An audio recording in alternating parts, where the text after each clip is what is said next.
तो हर प्यार हमके सरेआम बदनाम कर गई,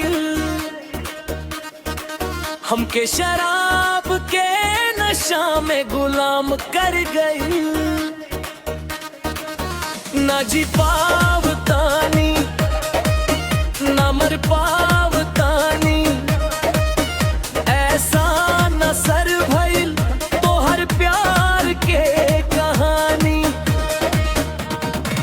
दर्द बात दर्द के अब होके देते, जखों गहिर बात उड़ी गहिर होके दे, दिल जरद बाता दिल के जरे दे, हमार मोहब्बत के इसने सजा होके दे। रात भर जागी ले तोहरा याद में, आंसू ढरकेला हर एक बात में, सपना में आवेलू हकीकत में दूर, कैसे जियब हम टूटल बागुरू। सांस रुक रुक के अब चलत बा, दिलवा रोज रोज मरत बा, काहे सन खेल खेल गइलू, हमरा दिल के राख बना गइलू। तोहार प्यार हमके सरेआम बदनाम कर गइल,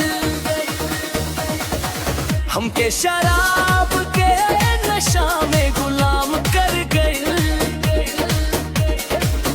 ना जी पावतानी ना मर पावतानी, ऐसा न सर भइल तो हर प्यार के कहानी।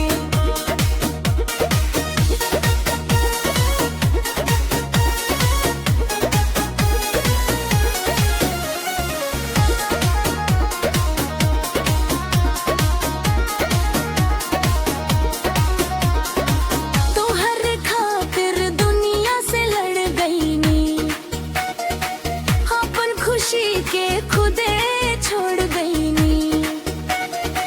तू ही बन गईलू अब दर्द के वजह, टूट गईल दिल ना बचल कुछो सजा। प्यार के कसम सब झूठ लागेला, अब हर रिश्ता हमसे रूठ लागेला। हमरा नाम के तू माटी में मिला देहलू, जियते जी हमके तू मरा दिहलू। तोहार प्यार हमके सरेआम बदनाम कर गइल, हमके शराब के नशा में गुलाम कर गइल। ना जी पावतानी ना मर पावतानी, ऐसा न सर भइल तो हर प्यार के कहानी।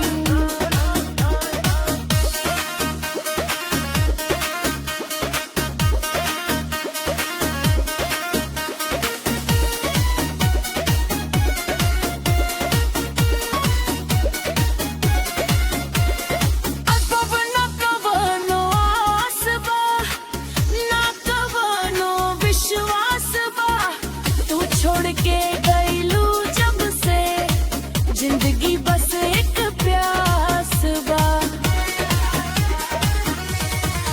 तोहार प्यार हमके सरेआम बदनाम कर गइल,